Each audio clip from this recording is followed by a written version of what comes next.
What's up, guys? Welcome back to another episode of BlockHash Exploring the Blockchain. Before we jump into today's episode, quick message from our sponsors, BNFT and Nitro Betting.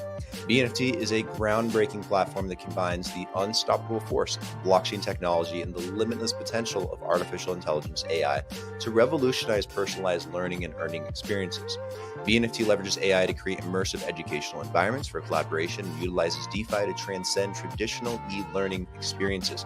You can also earn exclusive certificates and showcase your achievements with unique NFTs. You can learn more about this by going to bnft.solutions and their social media channels. Also, check out Nitro Betting. They are a top Bitcoin and crypto betting site that allows you to place bets in casino games, sports books, racing, gaming, you name it. It's your money, and at the end of the day, you should be able to have fun with it too outside of traditional investing. So check out all the action at nitrobetting.eu. All links are in the description down below for the episode. Enjoy, guys.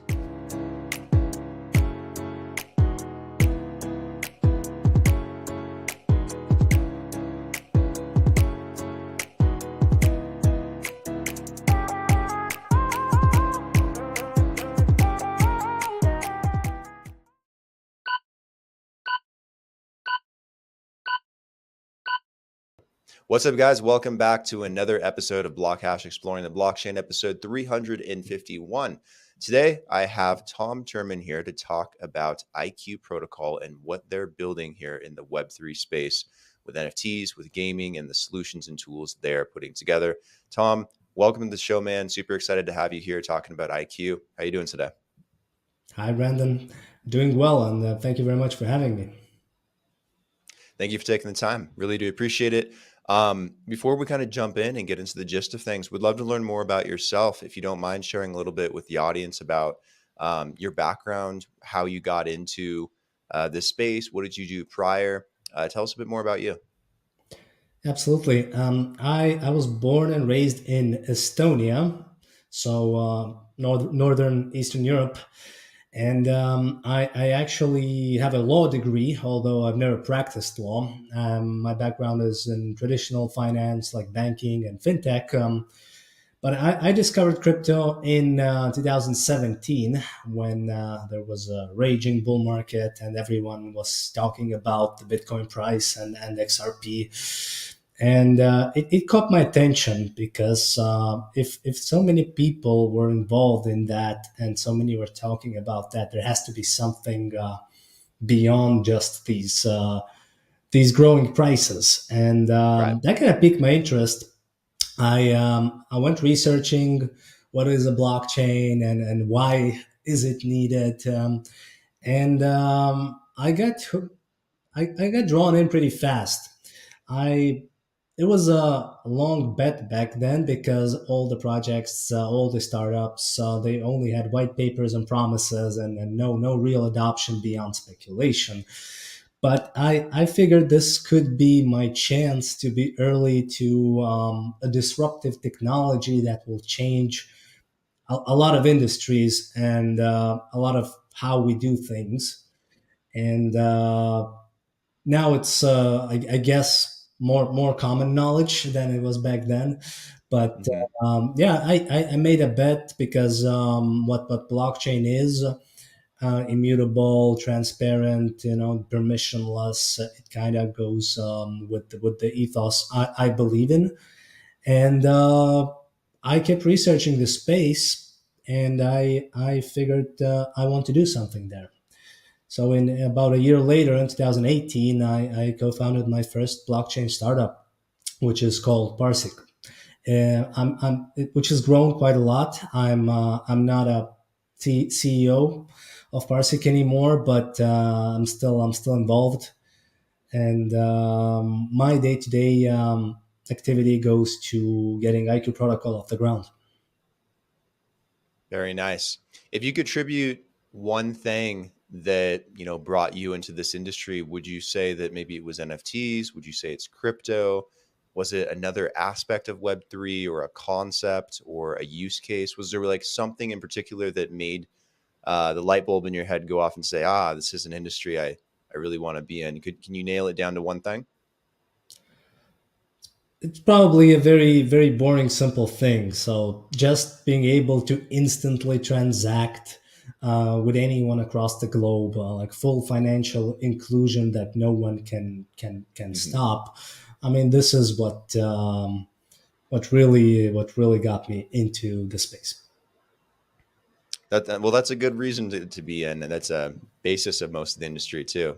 Um, so tell me about IQ. What are you guys building out exactly? What are you guys trying to accomplish with IQ protocol? Yeah, so we've seen a lot of trends and new technologies in the blockchain space. When I was working actively on Parsec, we were building a data solution which was applied to DeFi when it became extremely popular in 2020.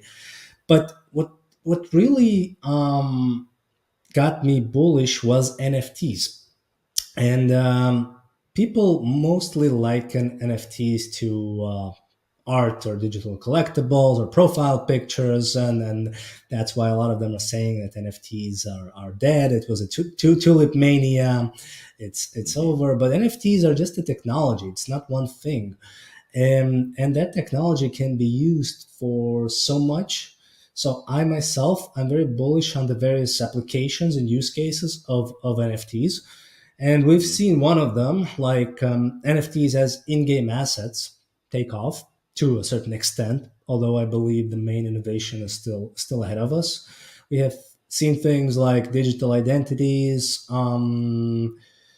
There are so many use cases beyond art or PFPs, because NFT is pretty much a unique asset which can represent anything from your Netflix subscription to a ticket, to a hotel booking, to real world assets like real estate or cars. It's the use cases are immense. So NFTs. I'm really excited, like what the future brings. Everyone is making certain bets on where Hmm. this adoption will take off. But I think we're seeing some pretty good strides with in-game assets, and this is where the idea came for IQ protocol. So if NFTs can be any unique digital or even physical asset, or representation of a physical asset, and it can create secondary markets for things that didn't exist before, then it would make sense that there needs to be something to disrupt this, like Uber did for cars. Like if you didn't have a car, everyone now uses Uber, so you can Hmm. use someone else's car by paying for temporary usage. And the same with Airbnb, and so on and so forth. So the same makes sense in the digital world. So NFTs can be used to play games, can be used to access digital experiences, gated communities, gated content, real world experiences. And what if you don't have to buy this asset, but you can borrow it temporarily Hmm. to access whatever use case or utility that asset provides? And this is the main kind of thesis for IQ, that as we see in the real world, the ownership of residential real estate is actually in the hands of the very few, and the majority rent. And the same right now holds true for NFTs and in-game assets. People who buy NFTs and hold NFTs, they are usually not the players and not the users. They are investors, traders, speculators, those who want to hold them, sell at a higher price later. And the players are usually not the ones who own these NFTs, because they might not have the capital to buy them. They might not want to lock up that capital and be exposed to the volatility and low liquidity of NFTs and put themselves at risk.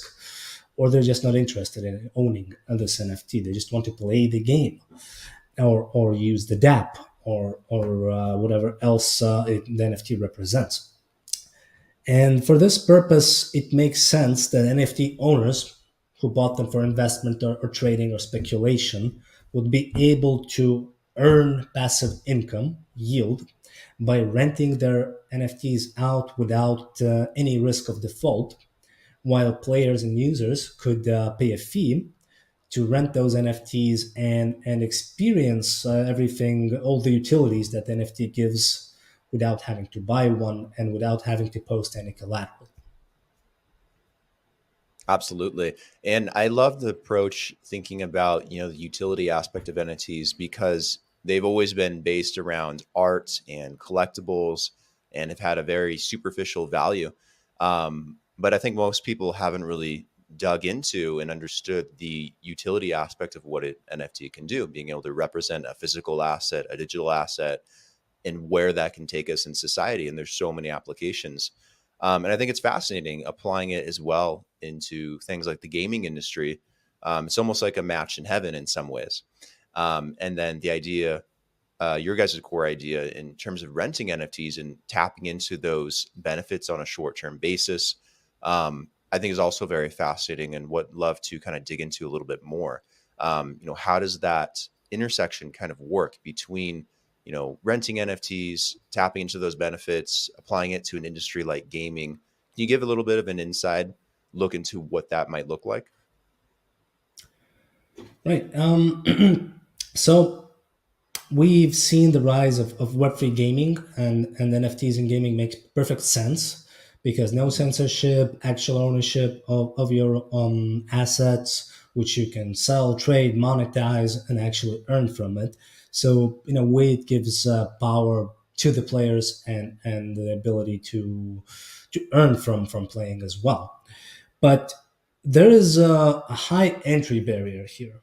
So not only have to be a you have to be a very blockchain native person to be able to connect, pay gas fees, and buy these NFTs to play with them. It's capital intensive in a lot of cases, and it's a huge friction point too, because at the end of the day, we want to onboard the 100 million users to Web3 gaming, to crypto via gaming, and the current model, it just doesn't make sense because as mentioned, owners of these NFTs are usually not players, and the masses, the players, they are not interested in owning. They might be, but that's the overlap is not that significant. Therefore, the way it kind of works is you should have easy access to play the game and or use that for whatever use case it empowers. And this is pretty much what we're trying to solve. You could easily, with one click, rent it from someone peer to peer, and play the game, earn from the game potentially, and don't put up any upfront capital. So our goal is kind of to remove the entry barriers and the friction points to build an onboarding platform for user acquisition into Web3. What are some of those other friction points? How do you guys circumvent things like fees, for example, or other things people might not think of right away that, create a bit of a barrier here? So we, while NFT rentals are at the very core of our product, we have built a lot of interesting infrastructure around NFT rentals to Hmm. for easier onboarding and to create like a on ramp for and the flywheel for user acquisition for the games that integrate our protocol. And we have built things like, for example, revenue split, something that this means that you don't have to pay an upfront fee to rent an NFT, but you can rent it for free. And if you win something, in-game rewards, tournament prizes, anything, our smart contracts distribute the rewards between the asset owner who rented it out to you and you as the player. So you have no upfront costs to actually play the game and try earning some money. Secondly, we've built something we call gasless transactions, where the gas is prepaid by the game. Um, Hmm. we are currently, the protocol is live on Polygon. The gas fees are relatively low, but still they're a friction point because you need your Matic token, you need to have it, even if you rent it for free using the revenue share split model.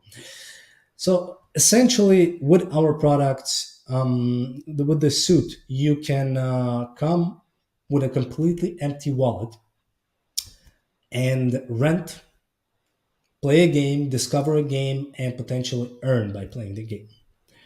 And if you earn, the owner of the asset, the renter, also earns, and the game gets user acquisition. It's a win-win-win for all three parties: NFT owners, the players, and the games.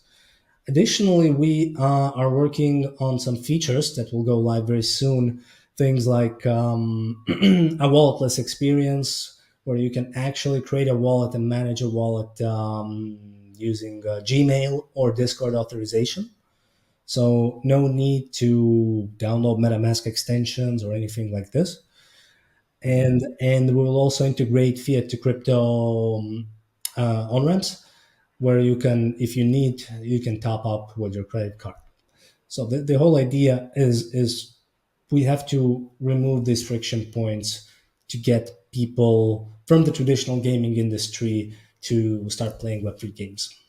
What's up, guys? Taking a quick break from the episode to bring you a message from our sponsor, Nitro Betting. Nitro Betting takes your desire for anonymity seriously. And they allow you to play without the need to worry about things like identity checks, personal information, etc. It's a betting site, not an investment site, so you should be able to just have fun. Do what you wish with your crypto. As a top trusted Bitcoin betting site, Nitro Betting truly has got your back. Check them out. All links are in the description below. Go to nitrobetting.eu. Now back to the episode, guys. Very cool. Do you guys have like a native token for this ecosystem as well to kind of facilitate some of these things? There is no native token right now. The IQ protocol is a decentralized, open source, permissionless protocol, and it will be eventually governed by a DAO, and there will be a token, but we believe should it's a very nascent industry, NFT renting. Mm-hmm. Not a lot of people are doing it, and we are doing our best to onboard a lot of users and a lot of games and educate the community. So once we reach a certain threshold and a tipping point, I think will be the right time for the token to launch. What kind of games have you integrated with that people can, play and take advantage of this? We had our launch in June with our first game, which is the Red Village. And the Red Village is a fantasy game, and you can participate with NFT champions. So you need a champion to enter tournaments and potentially win prizes. And the game is built by Blowfish Studios, a reputable award-winning game studio, which is part of the Animoca brands company. And it's a great game with a great community. But the entry barrier again here was that you need these NFT champions to play it. There is no way to play the game without the asset. And with the rentals, the launch was very successful. We've had around 14,000 rental transactions in around a month, and close to 5,000 unique active users. So the game was also broadcasted and amplified by a lot of gaming guilds and gaming ecosystems. So it was the first Web3 rental event for gaming. And as a result, the game's daily active players have increased. And this is a very good validation that it's a win-win-win for all participants involved. Have you considered, is this mostly focused on the Web3 gaming industry in particular, or do you guys have future aspirations to maybe branch out into more traditional or mainstream gaming spheres, like with esports and e-gaming and e-tournaments, or even potentially even more classic than that, you going into Sony, Nintendo, Microsoft-based games? Like, how far do you guys want to take this eventually? Quite far. We believe in NFTs have their place, even if they're not strictly in-game assets or Web3 native games. Hmm. We're currently working with a AAA game that will launch on console like PlayStation and Xbox, and we'll see where that takes us. But it looks promising, and we are indeed in talks with esports platforms who want to issue NFTs as battle passes, as tournament Hmm. passes. So there are a lot of use cases to be explored, both within gaming, not just Web3 gaming, but gaming in general, as well as outside of gaming. Some of the sort of proof of concepts we're doing with Web2 brands are NFTs as tickets, NFTs as memberships, loyalty cards, as community passes, and make them all rentable. Because a Web3 sharing economy, Hmm. it just makes sense and opens up so many revenue streams for everyone. Absolutely. And I think there's so many other traditional gaming companies, studios, brands that are looking at NFTs and trying to kind of figure out what to do to incorporate them because they fit really well into gaming, whether it's representing characters and profiles or items and map packs, or benefits and abilities. And then the ability to rent them opens up like a whole market aspect to it too.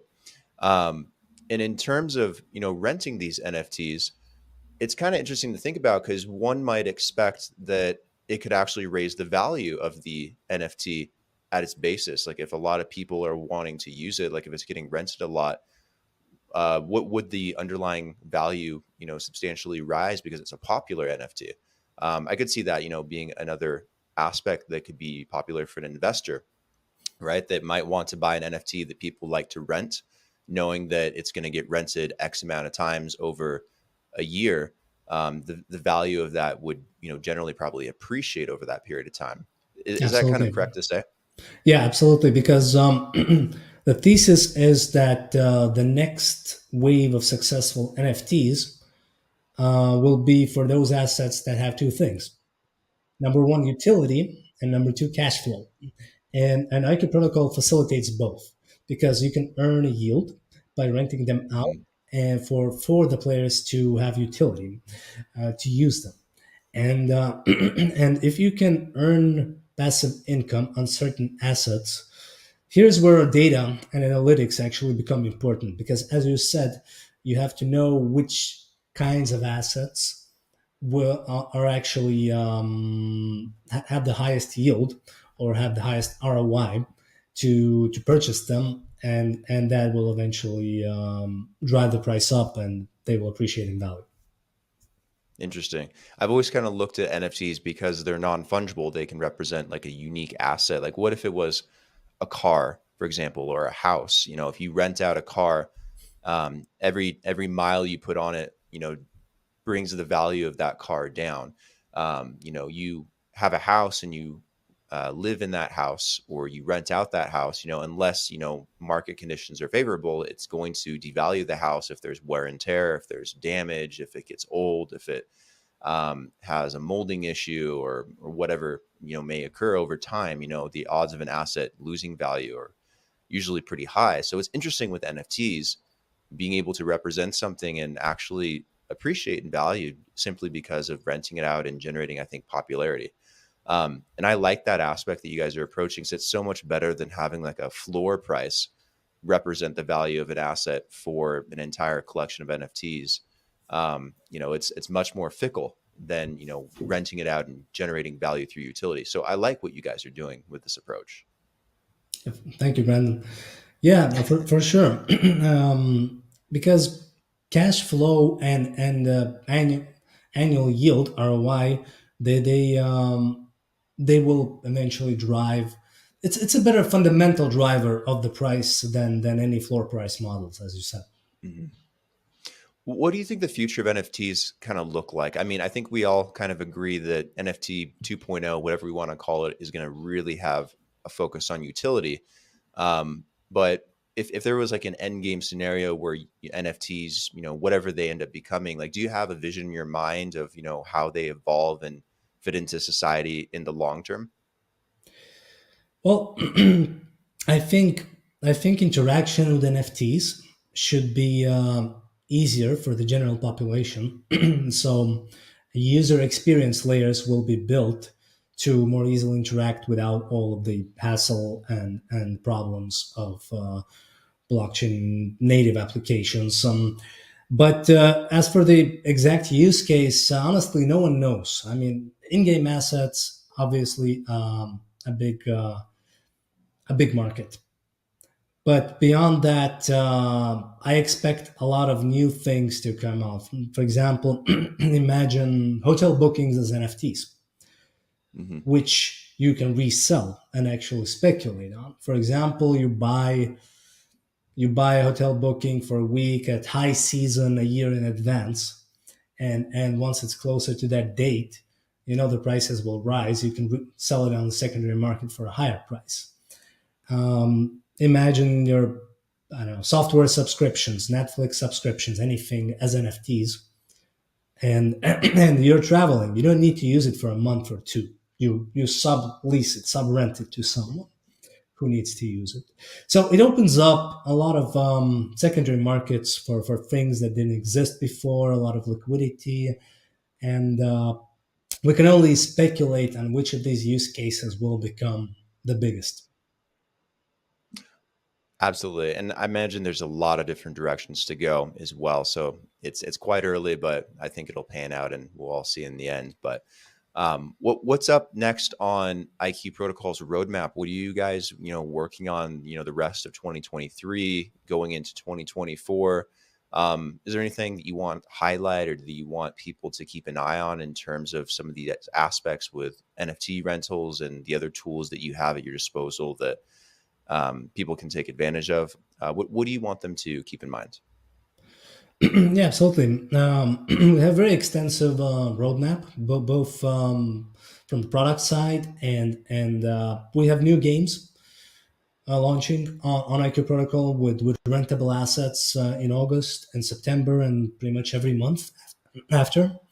Currently, they are Web3 native games, but we're looking to add more traditional games who are venturing to the Web3 side. And we will be working with some Web2 brands to bring their NFT assets to the platform. So you can expect some interesting, very well known global IP as digital collectibles or digital assets with utility to be rentable on IQ Protocol. So there will be a lot of different opportunities for people to check our NFT rental marketplace and see what's new and how they can benefit from it. And it will not be just gaming, although that's our first focus. It's the low hanging fruit. It's something that's already proven itself in the market. But beyond that, we have a very extensive roadmap, and we want to add social features there that players, users, they can cross collaborate, swap NFTs between each other, rent them out, participate in team tournaments or competitions, some quests with rented assets. And with reputational scores and player profiles. So there's a lot coming.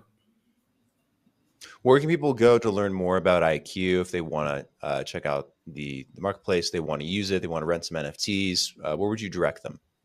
You will find everything on our website, which is iq.space. And for the latest news, you can subscribe to IQ Protocol's Twitter account. Awesome. And what about you? What if people want to find you and they want to chat you up? Are you on Twitter, LinkedIn? I'm on Twitter, as is probably the majority of this industry. I'm Twitter. You can find me from the IQ Protocol page profile as well. And yeah, my handle is at Tirman Tom.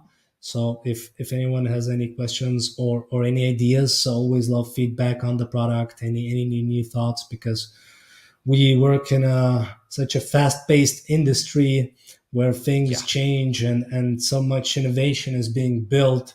So always looking forward to hearing more from others and the community.